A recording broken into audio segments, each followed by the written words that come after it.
High viewers. ప్రతిపక్షంలో ఉన్న వాళ్ళు అడ్డదిడ్డగా నోరు పారేసుకున్నారు అంటే ఫ్రస్ట్రేషన్లో ఉన్నారు అనుకోవచ్చు. అధికారంలో ఉన్న వాళ్ళు ఆ రకం నోరు పారేసుకున్నారంటే తట్టుకుంటే కష్టం.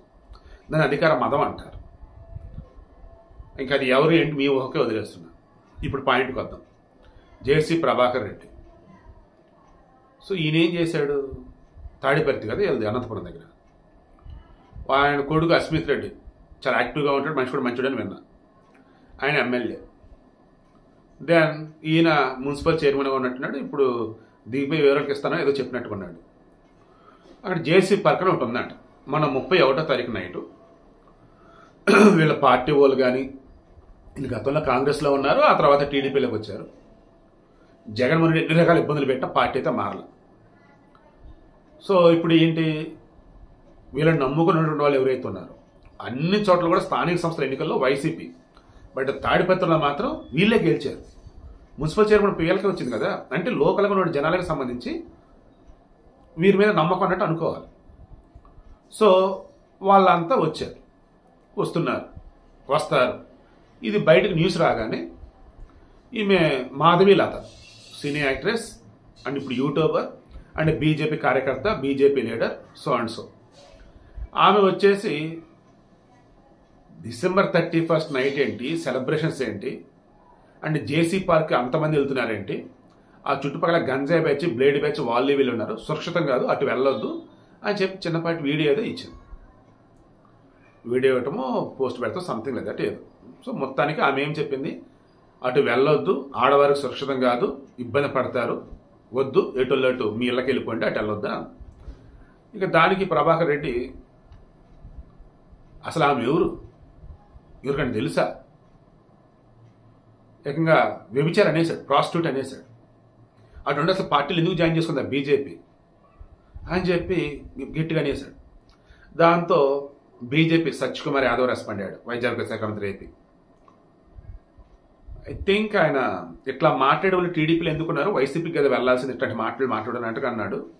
దానికి ఈయన చెప్పుకొచ్చినాడు, ఎవరు ఎక్కడి నుంచి వచ్చారంటే వాళ్ళకి తెలుసు కదా, మేము అయితే రాజకీయం వదిలేస్తాం, చంద్రబాబు కోసం ఇప్పుడు టీడీపీలో ఉన్నాం, చంద్రబాబు చేసిన దానిలో 0.5% అభివృద్ధి అని చేయాలనే మా తపన, ఏ ఆ పార్టీలోకి వెళ్ళాలి ఈ పార్టీలో వెళ్ళాలి మా చెప్పాల్సిన అవసరం లేదు, ఎవరు ఎక్కడి నుంచి వచ్చారో వాళ్ళు చూసుకుని చాలని చెప్పేసి ఇండైరెక్ట్గా సత్యకుమార్ యాదవ్ అన్నాడు.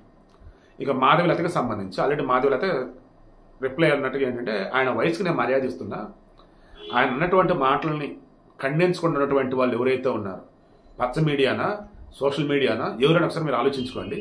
ఆయన ఏం మాట్లాడాడు, సినీ ఇండస్ట్రీలో ఉన్న వాళ్ళంతా వ్యభిచారాలా, అంటే సినీ ఇండస్ట్రీలో ట్రై చేసే వాళ్ళంతా కూడా పోటుకోవడానికి రెడీ అయిన వాళ్ళ, అంటే సినీ ఇండస్ట్రీ అంటే అంత చులకన, ఆడవాళ్ళంటే అంత తక్కువ ఆయనకి అని చెప్పేసి ఆమె మాట్లాడేసింది.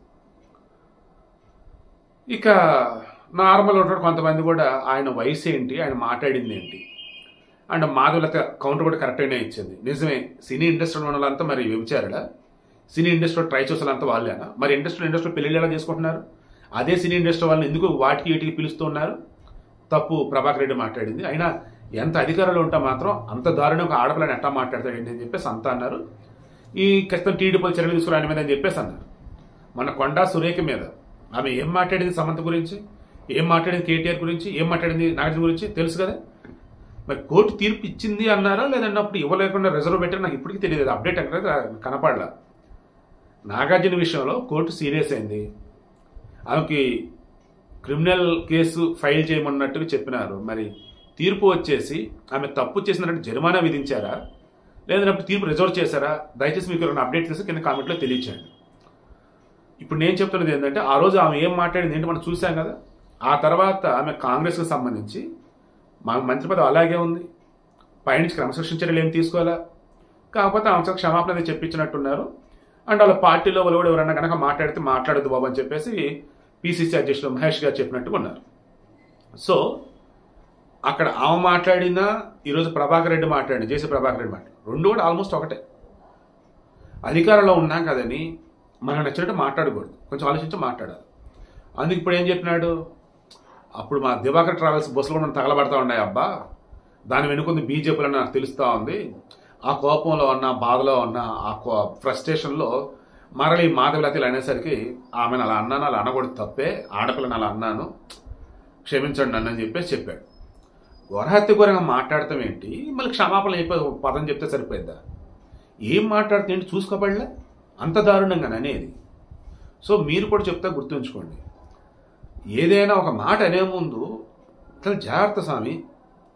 అండ్ ఒకవేళ అనుకోకుండా నోరు జారినా, అనుకోకుండా ఏదైనా పోస్ట్ పెట్టినా అది కరెక్ట్ కాదని మీకు తెలిస్తే ఇమీడియట్ రియలైజ్ అయిపోండి.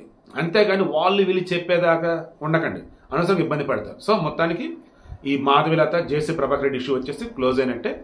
ఎందుకంటే ఈయన క్షమాపణ చెప్పాడు, నాకు తెలిసి ఇంకా ఆమె కూడా సైలెంట్ అయిందని అనుకుంటూ ఉన్నా. బట్ ఇక నుంచి అయినా మనకు సంబంధం లేనట్లు ఏలు పెట్టకండి.